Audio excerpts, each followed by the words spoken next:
करती हूँ कि आप सभी बहुत अच्छे होंगे, अपनी लाइफ में अपनी लाइफ को एंजॉय कर रहे होंगे। हाँ अंकिता, हम भी ठीक है। देखो होता क्या है, हम इम्पोर्टेंट डायग्राम देख रहे हैं ना,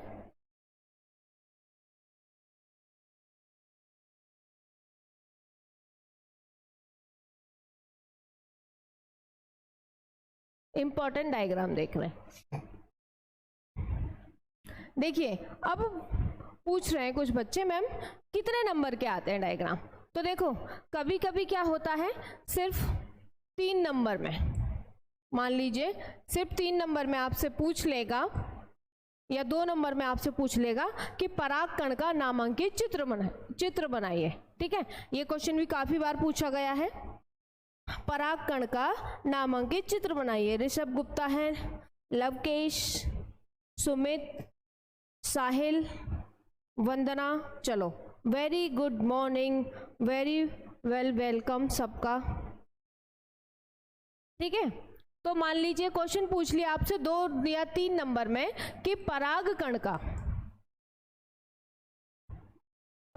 का नामांकित चित्र।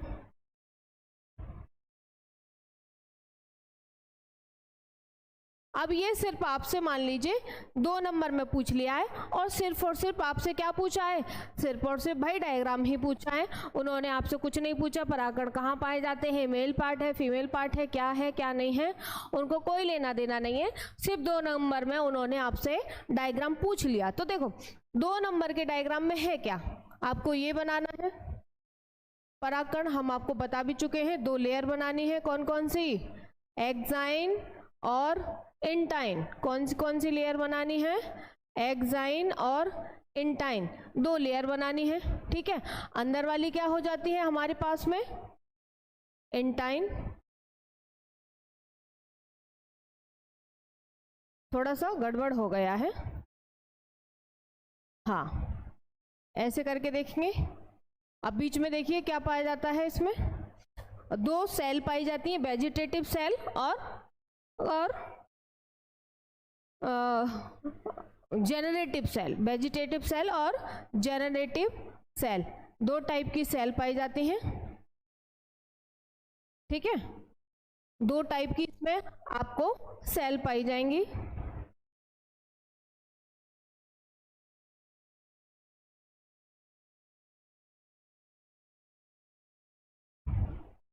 डायग्राम पूछा है, सिर्फ क्या पूछा है आपसे, सिर्फ और सिर्फ डायग्राम ही पूछा है। कुछ मैंने गलती कर दी है क्या?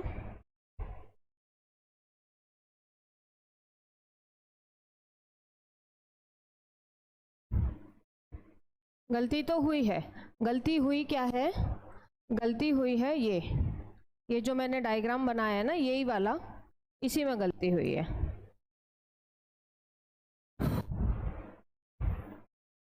कोई बात नहीं भाई, होता है, सभी के साथ होता है, हम लोग भी परफेक्ट नहीं हैं। ठीक है, हाँ चलिए, तो ये हो गई हमारी कौन सी लाइन? इंटाइन। ठीक है, और एक लेयर और पाई जाएगी इस पे बाहर की तरफ, उसको हम क्या कहेंगे? एक्साइन। जो बाहर की तरफ पाई जाएगी एक्साइन। एक्साइन किसकी बनी होती है बताओ? स्पोरोपोलिनिन की। किसकी? स्पोरोपोलिनिन की बनी होती है। 2 टाइप की इसमें सेल पाई जाती हैं, वेजिटेटिव सेल यानी कि वेजिटेटिव कोशिका और जेनरेटिव सेल। लीजिए हो गया परागकण का डायग्राम। परागकण का डायग्राम हो गया। अब मान लीजिए 2 नंबर, हाँ स्पोरोपोलिनिन, राहुल ने कहा है, सही है, वेरी गुड राहुल। ठीक है, अगर मान लीजिए 2 नंबर में परागकण का डायग्राम पूछा है तो बस आप ये बना दो। ठीक है, इसके अंदर तो आपको पता है वैसे वैक्यूल्स वगैरह होते हैं, वैक्यूल्स होता है, न्यूक्लियस होता है, तो वो सब भी आप लिख लेना। वैक्यूल्स, न्यूक्लियस, ये सब भी इसमें पाया जाता है। ठीक है, तो डिपेंड करता है कि क्वेश्चन आपसे क्या डिमांड कर रहा है। ध्यान से सुनेंगे मेरी बात। अगर क्वेश्चन कह रहा है कि पराग कण का सचित्र वर्णन कीजिए या चित्र सहित इसकी व्याख्या कीजिए, यानी कि क्या कह रहा है, चित्र सहित व्याख्या कीजिए, तो आपको डायग्राम भी बनाना है प्लस इसकी थ्योरी भी लिखनी है। ठीक है, दोनों काम करने हैं। अगर मान लीजिए 2 नंबर में पूछा है, 2 नंबर में भाई आप इसके अलावा और कितना बनाओगे, इसके अलावा और कितना बनाओगे, 2 नंबर के लिए काफी है। सिर्फ क्या पूछा है आपसे, डायग्राम पूछा है, तो आप वो ही बना दोगे। ठीक है ना। जो हमारे YouTube वाले बच्चे हैं सभी लाइक शेयर कर दें भाई फटाफट से। हाँ ठीक है, और अगर डिटेल में पूछा है तो फिर आप इन सब के काम भी बताओगे। चलो आगे बढ़ते हैं। अब इसी चैप्टर से पूछा जाता है डायग्राम, क्या, लघु बीजाणुधानी का। किसका पूछा जाता है, लघु बीजाणुधानी का। इसी चैप्टर से एक और डायग्राम बहुत ज्यादा पूछा जाता है, लघु बीजाणुधानी का चित्र को दर्शाइए। ये दोनों टाइप से पूछा जाता है, सिर्फ आपसे डायग्राम भी पूछ लेगा और आपसे थ्योरी सहित भी पूछ लेगा, मतलब थ्योरी भी डाल के पूछ लेगा और सिर्फ आपको डायग्राम भी यहाँ से पूछ लेगा ये। या ऐसे करके क्वेश्चन कर लेगा कि पराग कोश की अनुप्रस्थ काट का चित्र बनाइए, ये भी काफी आता है। पराग कोश की अनुप्रस्थ काट का चित्र बनाइए या पूछ लेगा लघु बीजाणुधानी। तो मैं कुछ डायग्राम आपको बता दे रही हूँ फटाफट। अगर वो पूछता है पराग कोश की अनुप्रस्थ काट, पराग कोश की अनुप्रस्थ काट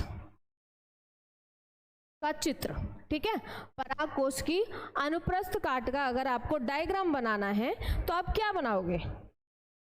ये क्वेश्चन बहुत पूछा गया है, कई बार पूछा गया है, मैं फिर से आपको बता दे रही हूं। देखो अब देखेंगे हम इसकी अनुप्रस्थ काट। चलिए, आपको पराग कोश सबको पता है कैसा होता है, कुछ ऐसा स्ट्रक्चर होता है पराग कोश का। पराग कोश का कुछ ऐसा स्ट्रक्चर होता है, ये ऐसा जो हमें सर्कल दिख रहा है। अब उन्होंने कहा है पराग कोश की अनुप्रस्थ काट का चित्र बनाइए। चलिए मैं आपको इसको पूरा ही दिखा देती हूँ। ये ले लिया पहले हमने क्या,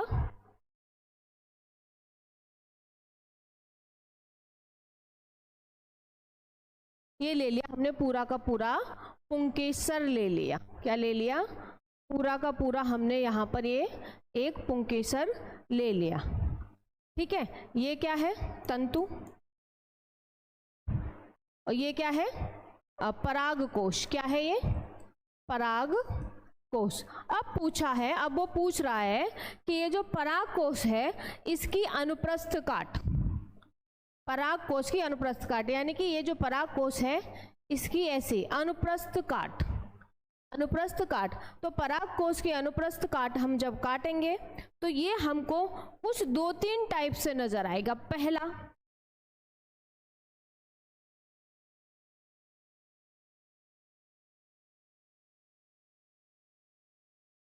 पहला तो ये हमको कुछ ऐसा दिखेगा, और जिन बच्चों ने क्लास अटेंड करी है उनको पता होगा कि इसमें कितनी लेयर पाई जाती हैं, 3 लेयर पाई जाती हैं। तीनों के नाम लिखेंगे हम, ठीक है, तीनों के हम नाम लिखेंगे।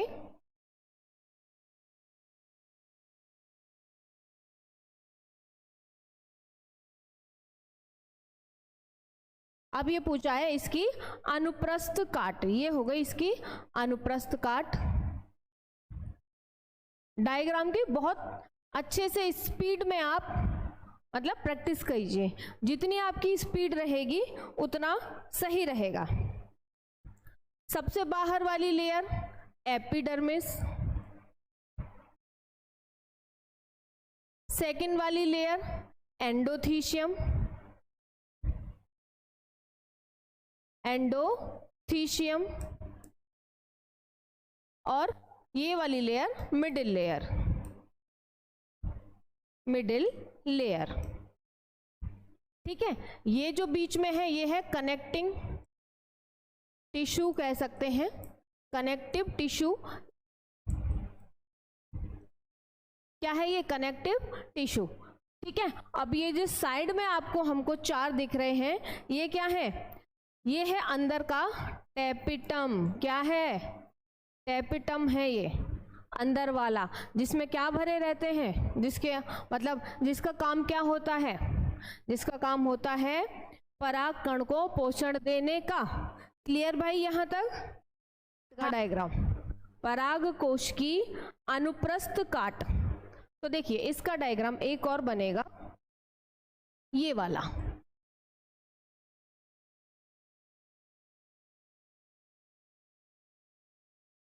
ये भी जैसे हमने पीछे बनाया था, ये भी कुछ उसी के तरह दिखेगा हमें।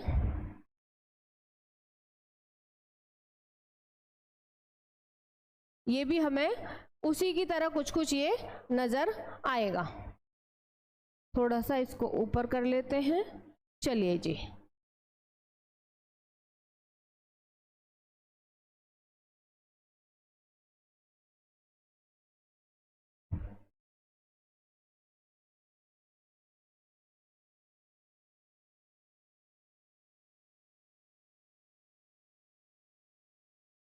ठीक है। ये हमारा नीचे को ऐसे करके आ जाएगा।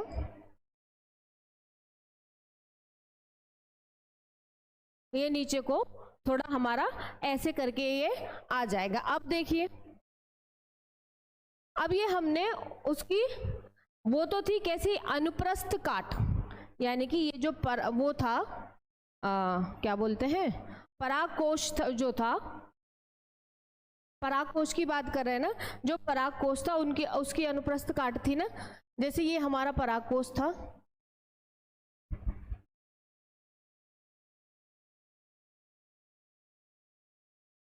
तो पहले तो ली थी हमने ऐसी काट, पहले ली थी हमने अनुप्रस्थ, यानी कि ऐसे हमने उसको काटा। जैसे कोई ये है परागकोश, तो हमने इसको ऐसे काट दिया। अब ये वाला जो डायग्राम बनाया है, इसको हम ऐसे खड़ा काटेंगे, ऐसे। ठीक है, ऐसे करके ऐसे काटेंगे, तब जाके ये हमको कैसा दिख रहा है? ऐसा। तो ये जो हमने सेकंड कट किया है, ये दिखेगा हमें ऐसे। तो ये डायग्राम आता है इसमें। तो देखिए आपको पता है ये जो पराग कोश है, इनके अंदर क्या भरे रहते हैं? पराग कण भरे रहते हैं। क्या भरे रहते हैं? पराग कण भरे रहते हैं, पॉलन ग्रेन। और ये पता है आपको ये क्या है? ये 2 पालियां हैं। थोड़ा मैं नीचे करूंगी नाम लिखने के लिए। ठीक है, ये दोनों क्या है? ये और ये दोनों क्या है? 2 पालियां हैं। क्या हैं? 2 पालियां हैं। ठीक है, ये एक पाली और एक पाली ये हो गई। और दोनों पाली में क्या है? यहाँ लिख सकते हैं हम, प्रत्येक पाली में 2 कोष्ठ होते हैं। 2 कोष्ठ को बोलते हैं थीका। 2 कोष्ठ होते हैं।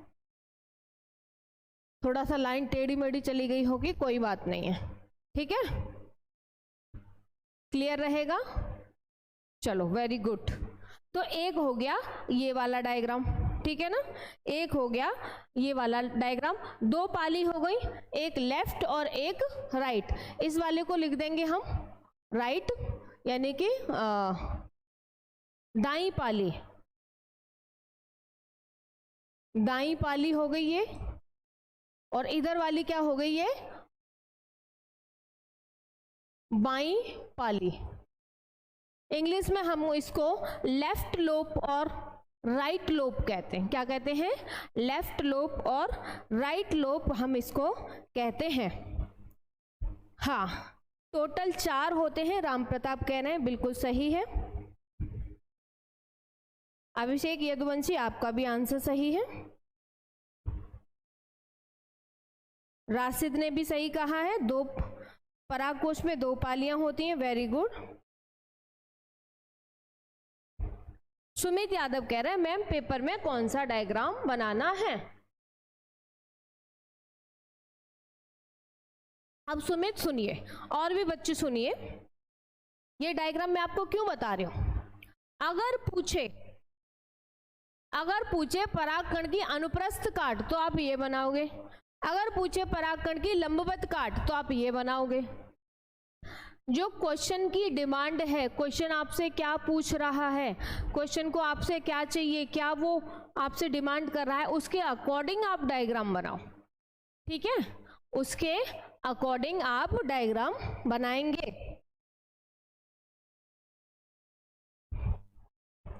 ठीक है ना, क्लियर यहां तक, आगे बढ़े। अब देखो 2 डायग्राम और बता रही हूं इसमें मैं। इस जो हमारा सेकंड चैप्टर है पुष्पीय पादपों में लैंगिक जनन, भर भर के इसमें डायग्राम है, और इसमें तो मैं आपको बोल सकती हूँ कि सारे डायग्राम जो हैं वो इम्पोर्टेंट हैं। एक ये वाला चैप्टर हो गया, एक हमारा रिप्रोडक्शन वाला हो गया चैप्टर, ये 2-3 1-2 चैप्टर और आएगा आगे, ऐसे हैं जिनमें बहुत सारे आपको डायग्राम बनाने पड़ेंगे। और ये आपके लिए एक एडवांटेज होता है कि आप बहुत सारे डायग्राम बना के अपने लिए अच्छे मार्क्स ला सकते हो। ठीक है, अपने लिए अच्छे मार्क्स ला सकते हो। ये जो जितने डायग्राम आपसे पूछे जाए ना, उतना आपके लिए ही अच्छा है। क्यों? डायग्राम से आपको बेहतरीन मार्क्स मिलेंगे। अब सिर्फ डायग्राम पूछा, थ्योरी पूछी नहीं है। मान लीजिए ये आपको 3 नंबर में पूछा है, मान लीजिए 3 नंबर में पूछा है, अब आपने ये बना दिया। अब एग्जामिनर यहाँ पे भाई कहाँ नंबर काटेगा, चलो आप बताओ।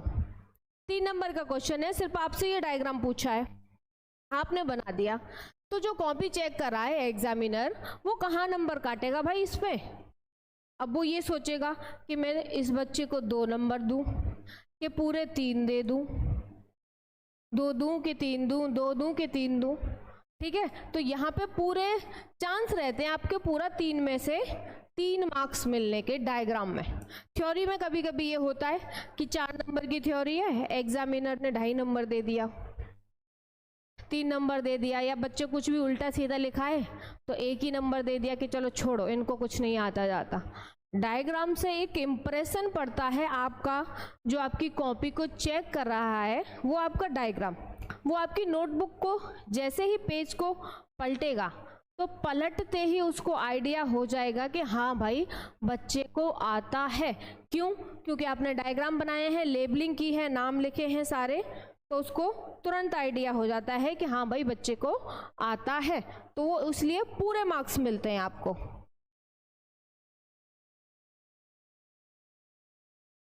मैम मैं देखकर कोई भी डायग्राम अच्छा बना लेती हूँ, प्रियंका शुक्ला कह रही हैं। बहुत अच्छी बात है प्रियंका शुक्ला, देखकर आप डायग्राम अच्छा बना लेती हो, लेकिन बिना देखे डायग्राम बनाना प्रैक्टिस कर लो उसकी, क्योंकि एग्जाम में जब आप कॉपी लिखोगे तब तो देख के डायग्राम नहीं बनाने पड़ेंगे वहाँ पे। तो इसीलिए बिना देखे आप कोई भी डायग्राम अच्छे से बना लो, अच्छे से उसकी नेमिंग कर लो, यानी कि नाम लिखना, उसकी प्रैक्टिस कीजिए अभी से। ठीक है, चलो। हाँ, पेपर में सबसे ज्यादा आता है। नेक्स्ट आगे बढ़ेंगे हम फिर। अब देखो, हाँ इसमें 2 टॉपिक और बता दे रही हूँ, इसी में मैं आप लोगों को यहीं पे लिख देती हूँ, चाहे इसी चैप्टर के हैं 2 टॉपिक हैं।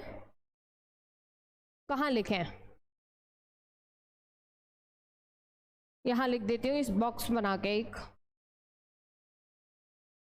इसी चैप्टर के 2 और डायग्राम आते हैं, एक तो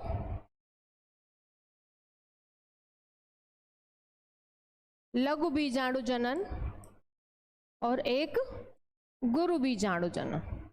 एक क्या आएगा? गुरु बीजाणु जनन।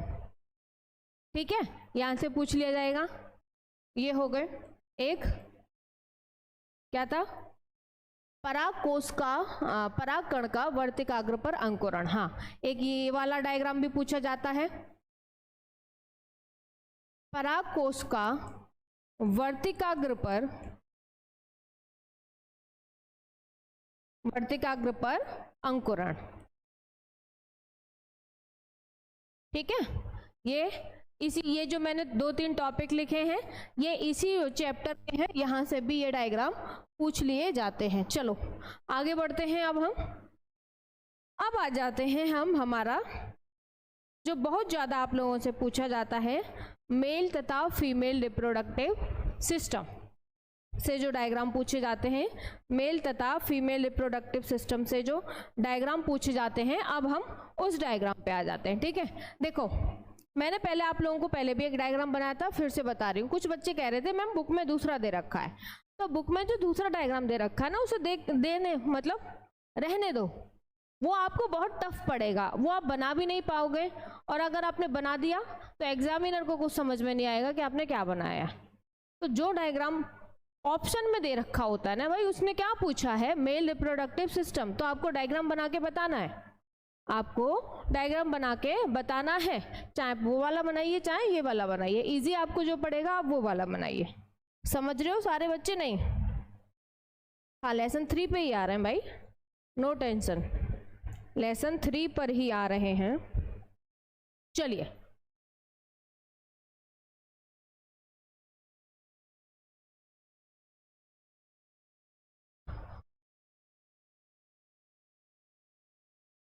डायग्राम हम भी थोड़ा सा अच्छा बनाने की कोशिश करते हैं कि जो डायग्राम है हमारा वो थोड़ा सा सही बने।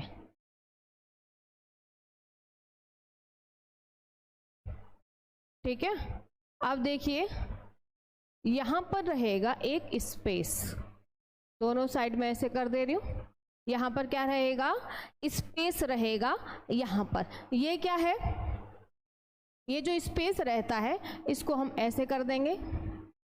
सबके नाम भी बताऊंगी अभी मैं आप लोगों को, सबके जो भी डायग्राम बनेगा हमारा बन के तैयार होगा, इस सबके नाम भी बताए जाएंगे। यहां से हम इसको ऐसे करेंगे एकदम सीधा,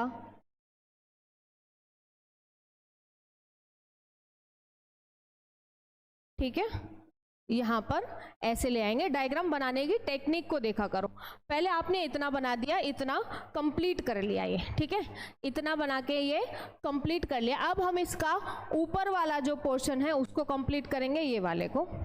अब हम बनाएंगे इसमें शुक्राशय, जो कि ऐसे क्या है, लीफ के जैसे स्ट्रक्चर है। कैसा है, ऐसे पत्ती जैसा स्ट्रक्चर है दोनों साइड पे। शुक्राशय बना दिया हमने, ठीक है। शुक्राशय बनाने के बाद में अब आ जाते हैं हम, मैं देखो अलग कलर से इसलिए बना रही हूं ताकि अलग कलर से बनाने पे आप लोगों को एकदम से समझ में आ जाए कि कौन सी चीज क्या है, ठीक है, कौन सी चीज क्या है। यहां से ये ऐसे आएगा, ऐसे होते हुए ये नीचे की साइड आएगा। इसको कंप्लीट करेंगे अभी हम।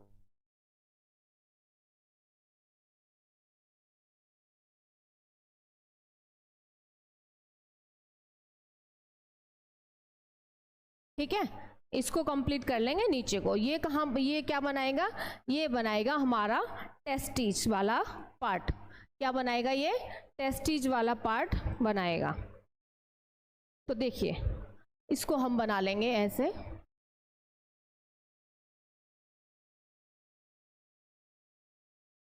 ये जुड़ा रहता है टेस्टिस से। किससे जुड़ा रहता है, टेस्टिस के साथ में ये जुड़ा रहता है, ठीक है। ये हो गया हमारा पूरा साइड वाला डायग्राम। बिल्कुल डायग्राम को एक एक करके समझिए आप लोग।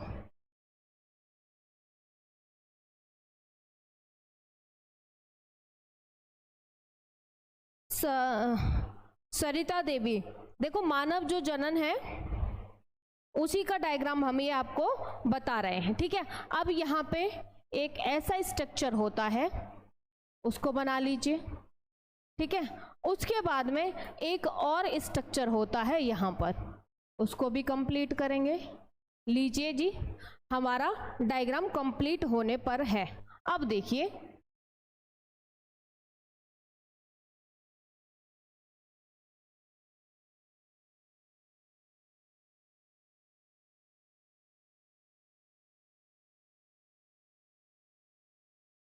ये हो गया हमारा डायग्राम कंप्लीट, ठीक है। ये हो गया हमारा जो मेल रिप्रोडक्टिव सिस्टम है उसका पार्ट कंप्लीट हो गया ये। ठीक है, ये हो, मैं इसको थोड़ा सा छोटा कर लेती हूँ ताकि आप लोगों को एकदम से क्लियर दिखे। चलो, अब सबको क्लियर दिख रहा होगा। ये हो गया हमारा मेल रिप्रोडक्टिव सिस्टम कंप्लीट। अब आपने देखा होगा कि मैंने कैसे करके ये डायग्राम बनाया है, ऐसे ही आप लोग टेक्निक को अपना सकते हैं। हाँ, गोलू कह रहे हैं मैम आप बहुत अच्छा बनाती हो डायग्राम। तो अच्छा और बुरे वाली बात नहीं है, आप लोग भी प्रैक्टिस कीजिएगा तो आप भी बना लोगे। देखो अब हम देखते हैं ये क्या है, अब इनके नाम देख लेते हैं, एक एक करके देखेंगे। कलर ले लेते हैं हम दूसरा, चलो एक सेकंड रुकिएगा, ग्रीन कलर ले लेते हैं। देखो यहां से करते हैं, ये क्या है, शुक्रवाहक। क्या है, शुक्रवाहक। शुक्रवाहक को इंग्लिश में क्या कहते हैं, वासा डिफरेंसिया। क्या कहते हैं, मैं पूरा नहीं लिख रही, वासा डिफरेंसिया। अब आते हैं हम यहाँ पर, देखिए ये जो टेस्टिज है इसके अंदर कुछ ऐसा स्ट्रक्चर रहता है दोनों साइड में, तो इसको कहेंगे हम क्या, वृषण। क्या कहेंगे, वृषण। इंग्लिश में कहेंगे टेस्टिस, इंग्लिश में क्या कहेंगे, टेस्टिज कहेंगे। अब ये वृषण तो अंदर वाला है, इसके ऊपर जो लेयर है इसको क्या कहेंगे, इसको कहेंगे हम वृषण कोश। क्या कहेंगे, वृषण कोश। इंग्लिश में कहते हैं स्क्रोटल सैक। क्या कहते हैं, स्क्रोटल सैक। ठीक है, यहां तक क्लियर हो गया, यहां तक क्लियर हो गया कि नहीं। अब जाते हैं ऊपर, ऊपर वाला जो पोर्शन है उसको हम नाम लिखने के लिए डायग्राम को लाएंगे नीचे। देखिए ये वाला जो पोर्शन है इसको हम कहते हैं,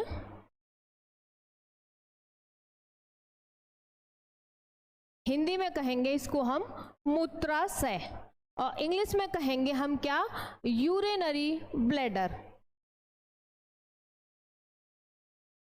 यूरिनरी ब्लैडर। ठीक है, यूरिनरी ब्लैडर हम इसको कह देंगे। चलिए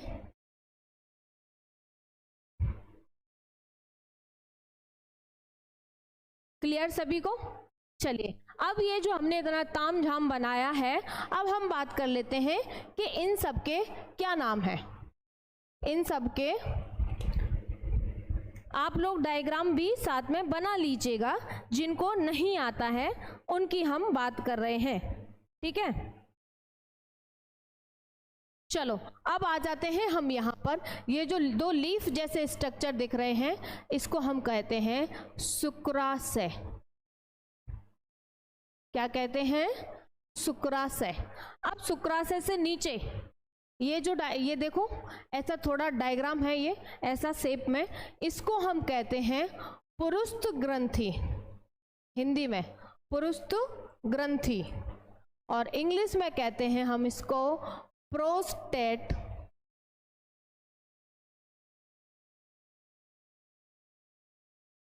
प्रोस्टेट ग्लैंड। प्रोस्टेट ग्लैंड हम इसको कहते हैं, पुरुष ग्रंथि हिंदी में, और इंग्लिश में कहते हैं प्रोस्टेट ग्लैंड।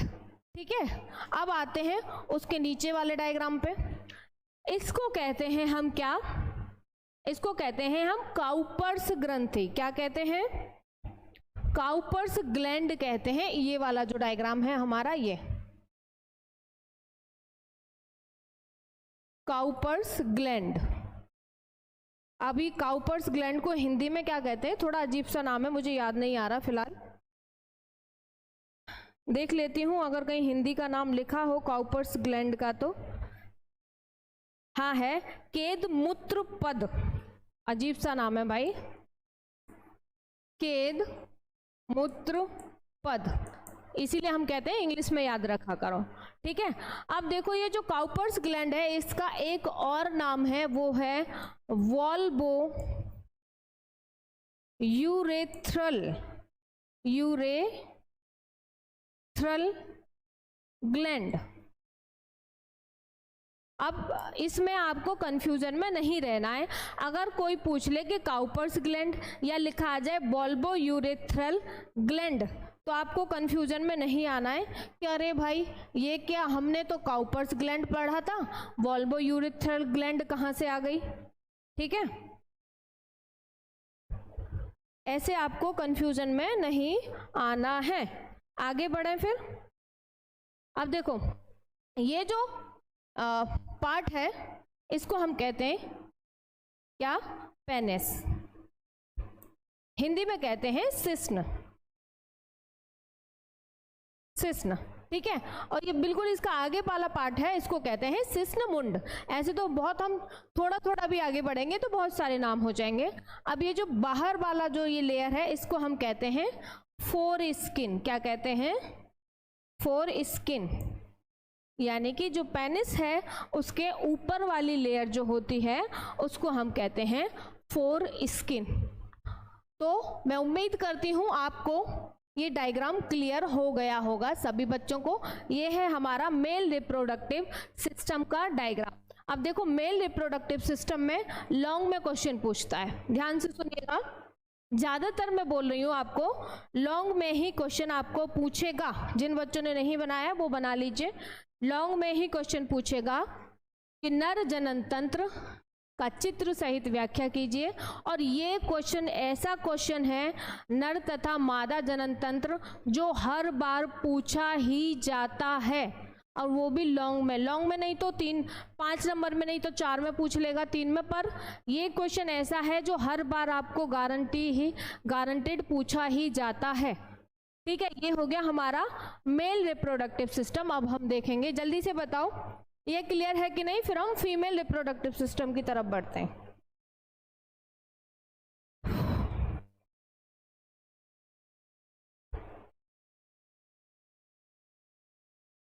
जल्दी बताएं, क्लियर सबको।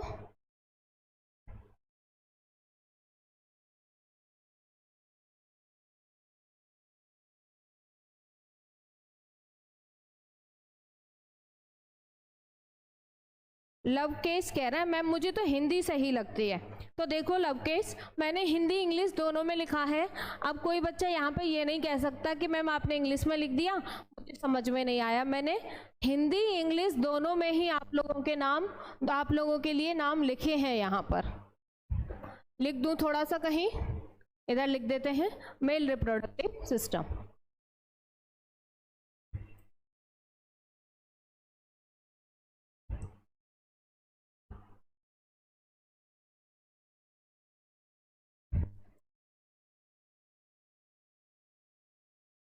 ठीक है, चलिए अब हम आगे बढ़ जाएंगे। कहाँ पर, फीमेल रिप्रोडक्टिव सिस्टम की तरफ बढ़ जाएंगे अब हम। मैं उम्मीद करती हूँ आप सबको ये क्लियर हो गया होगा। चलिए, हमारा मेल रिप्रोडक्टिव सिस्टम हो गया। अब फीमेल रिप्रोडक्टिव सिस्टम की तरफ बढ़ते हैं। जो हमारे YouTube वाले बच्चे हैं लाइक शेयर कर दें भाई, जितना ज़्यादा हो सके आप कर दिया करो लाइक शेयर, सभी बच्चे फटाफट से। ठीक है, मेल रिप्रोडक्टिव सिस्टम हो गया, डायग्राम आपने बना लिया होगा। जिसको स्क्रीनशॉट लेना है वो ले लीजिए। अब हम फीमेल रिप्रोडक्टिव सिस्टम की तरफ बढ़ते हैं। यहाँ से मैंने बोल दिया है ये क्या है, इंपॉर्टेंट क्वेश्चन है। क्या है ये, इंपॉर्टेंट क्वेश्चन है भाई, लिख लीजिए। 5 नंबर में, नहीं तो 4 में, नहीं तो 3 में पूछा ही जाएगा आपसे। ये दोनों की बात कर रही हूं मैं, मेल तथा फीमेल दोनों की बात कर रही हूं। चलो आगे बढ़ते हैं अब फीमेल रिप्रोडक्टिव सिस्टम की तरफ।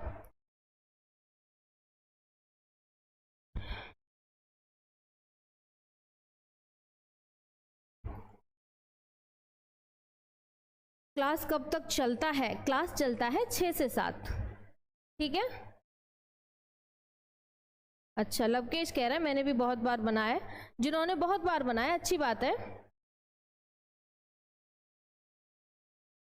नीरज पाल, मैंने हम कल इसका वीडियो देखा था यूट्यूब पर। हमारा ही देखा था या किसी और का लेक्चर देखा था?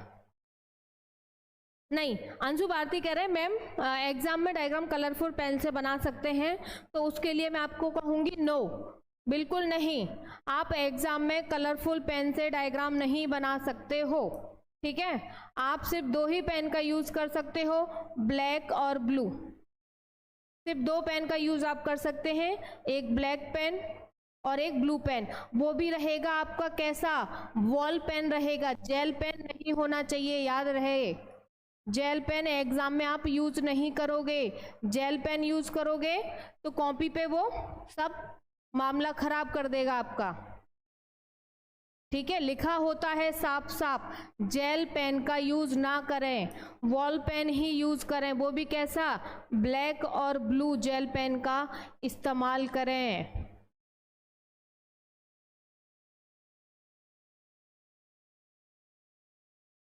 ठीक है, लिखा होता है वहां पर।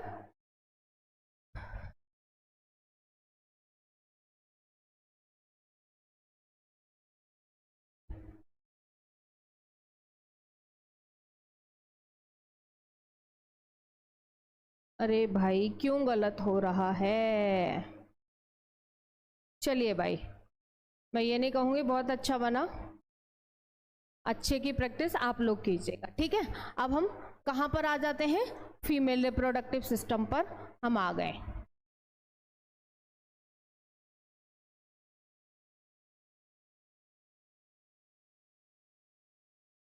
सेम इधर भी करेंगे।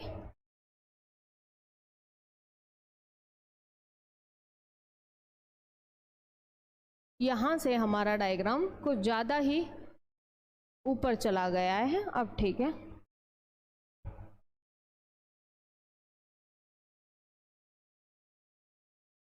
चलो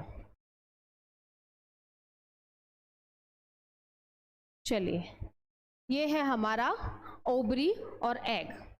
पहले हम पूरा डायग्राम कर लेते हैं, फिर हम इसका बनाएंगे बाद में, नाम वगैरह लिखेंगे इसके, ठीक है। पहले करेंगे पूरा डायग्राम कंप्लीट। ये रहेगा ऐसे, और इसके अंदर एक लेयर रहेगी, यहां से ही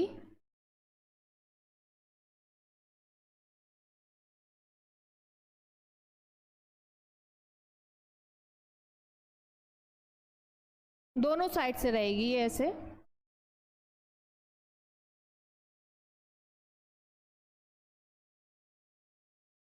ठीक है। ये यहां से ऐसे करके हमारा यहां पर ये खत्म हो जाएगा।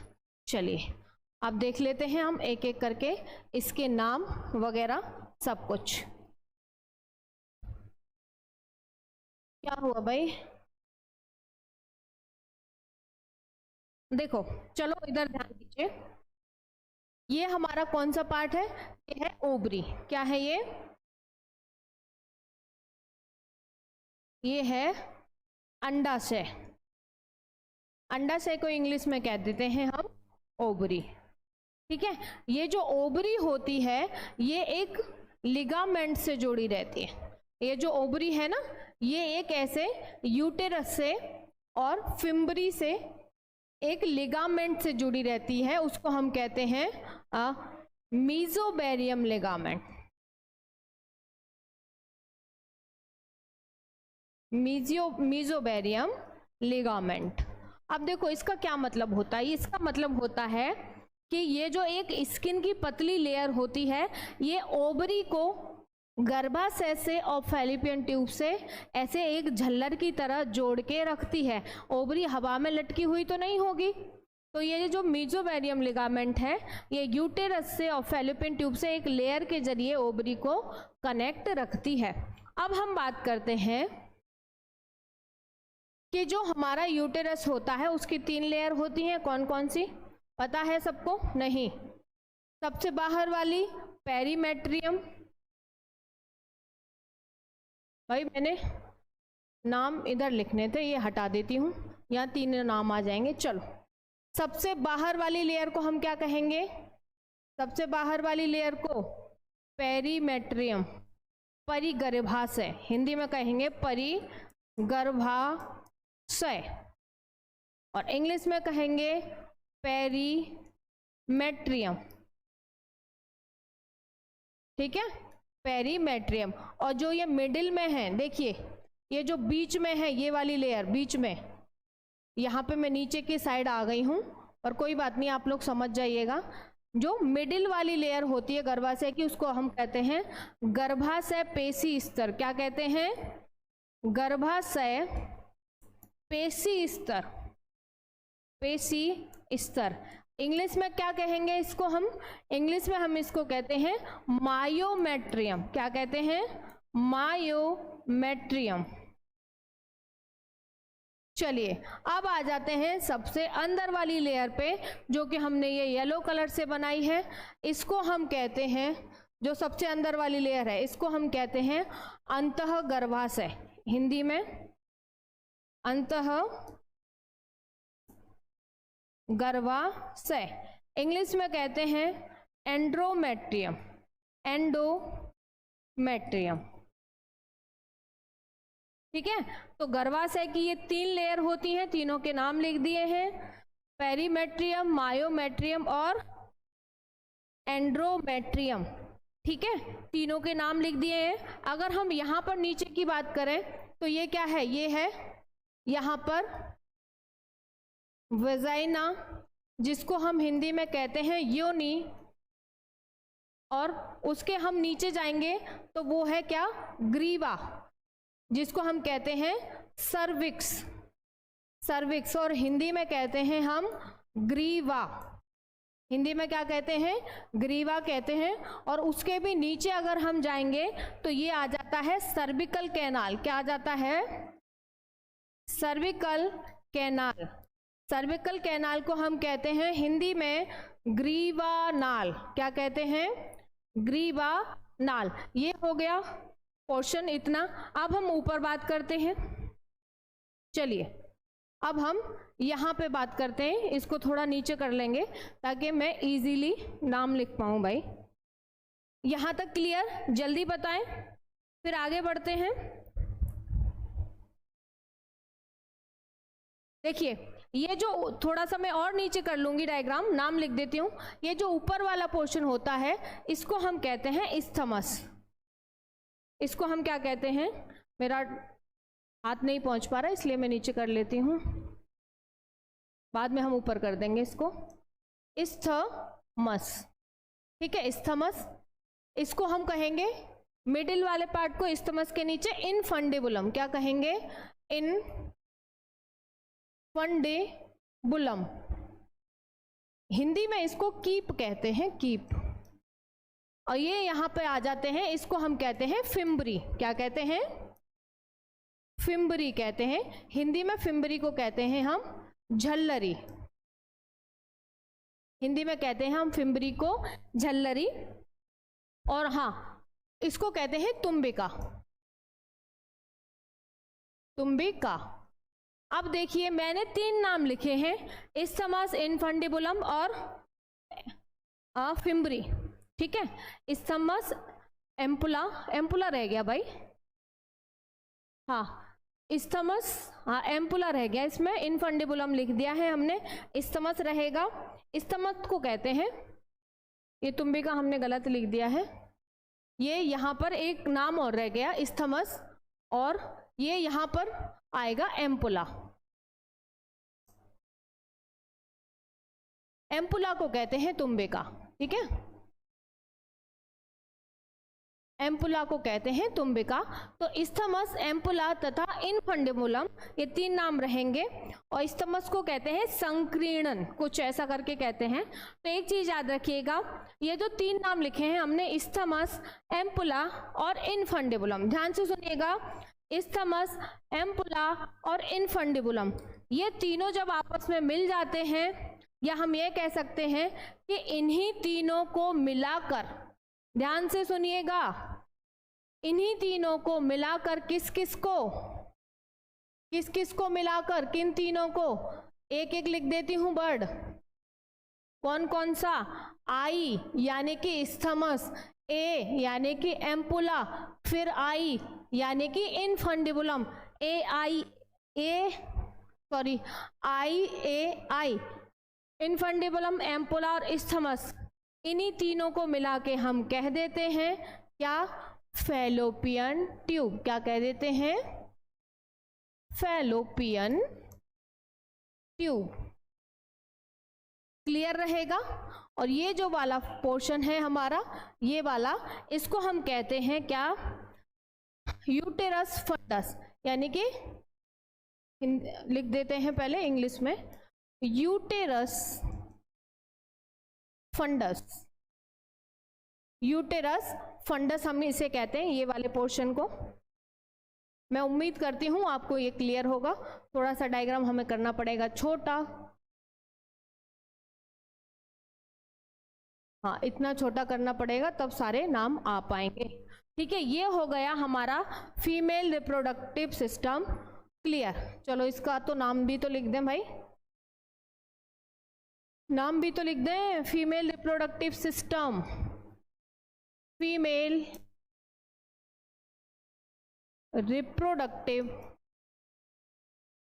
सिस्टम।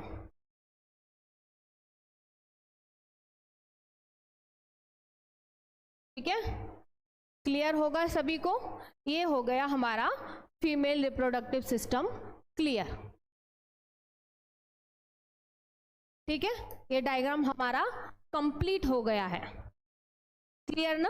एक देखो, एक लेयर में बनाना भूल गई, जैसे यहाँ पर लेयर रहती है ना, वैसी ही एक लेयर यहाँ पर भी रहती है, ऊपर की साइड में ऐसे करके, ये यहाँ पर ऐसे करके रहती है। ठीक है, अब बताओ क्लियर है सभी बच्चों को। ये हमारा फीमेल रिप्रोडक्टिव सिस्टम जो है ये होता है यहाँ पर कंप्लीट।